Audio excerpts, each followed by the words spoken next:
Hello बच्चों, चलिए प्रश्न को देखते हैं। प्रश्न है, निम्नलिखित में से नाइट्रोजन का कौन सा ऑक्साइड नाइट्रस अम्ल का एनहाइड्राइड है। बच्चों हमें यहाँ पर चार विकल्प दिए, तो चलिए बच्चों इस प्रश्न की मुख्य अवधारणा की बात करें। तो बच्चों हम बात करें नाइट्रस अम्ल की मुख्य अवधारणा। तो बच्चों यहाँ पर बात करें हम नाइट्रस अम्ल की। नाइट्रस अम्ल क्या होता है बच्चों? HNO2। तो बच्चों ये नाइट्रस अम्ल होता है। अगर इसमें नाइट्रोजन की हम ऑक्सीकरण संख्या निकालें तो बच्चों क्या आएगी? यहाँ पर मान लीजिए बच्चों हमने नाइट्रोजन की ऑक्सीजन संख्या x मानी, हाइड्रोजन की बच्चों +1 होती है, +1। और बच्चों यहाँ पर ऑक्सीजन कितनी होती है? यहाँ पर +2 इंटू -2 बराबर 0। तो बच्चों यहाँ से x कितना निकल के आएगा? x यहाँ से निकल के आएगा -3 बराबर 0, और x बराबर कितना? 3।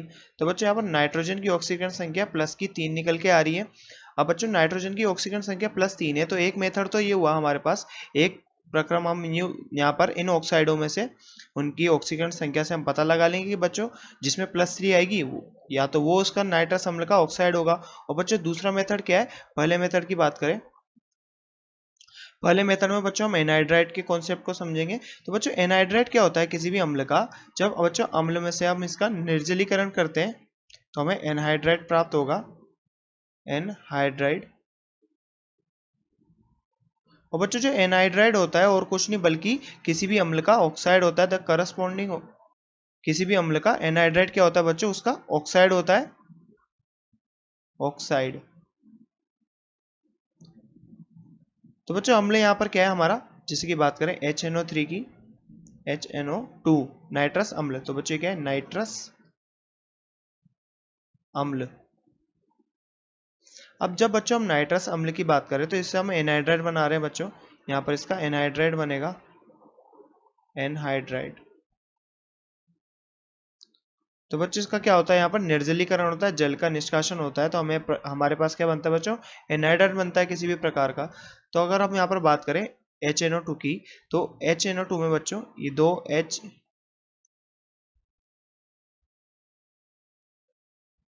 ये बच्चों HNO2 की संरचना है, और यहाँ पर भी HNO2।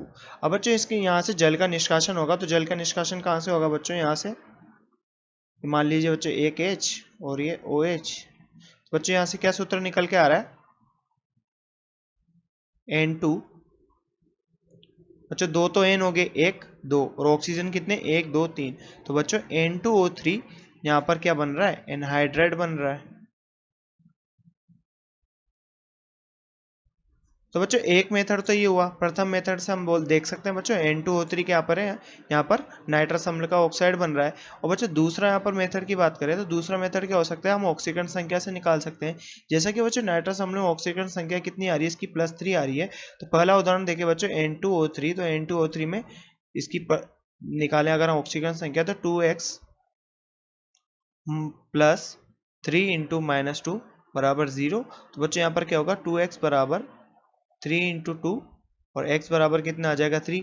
तो बच्चे एक तो यहाँ से अपन निकाल सकते हैं कि N2O3 में +3 ऑक्सीजन संख्या आ रही है, और ये दोनों ही बच्चे क्या है यहाँ पर +3 ऑक्सीजन संख्या में। तो हम यहाँ से एक तो इसका ऑक्साइड ऐसे निकाल सकते हैं, एनहाइड्राइड। और एक मेथड हमने क्या देखा बच्चों? अम्ल से एनहाइड्राइड बनाने के लिए निर्जलीकरण होता है, और नाइट्रस अम्ल का हमने निर्जलीकरण करके इसका एनहाइड्राइड बनाया बच्चों, कौन सा? N2O3। तो चलिए बच्चों यहाँ पर विकल्पों को देखते हैं। विकल्प है बच्चों N2O3, N2O5, N2O4 और NO। तो बच्चों जैसा कि हमने यहाँ पर प्रश्न के हल में देखा कि हमारा सही उत्तर क्या है बच्चों? विकल्प नंबर A N2O3 इस प्रश्न का सही उत्तर होगा बच्चों। आशा करते हैं आपको प्रश्न समझ में आया होगा। धन्यवाद।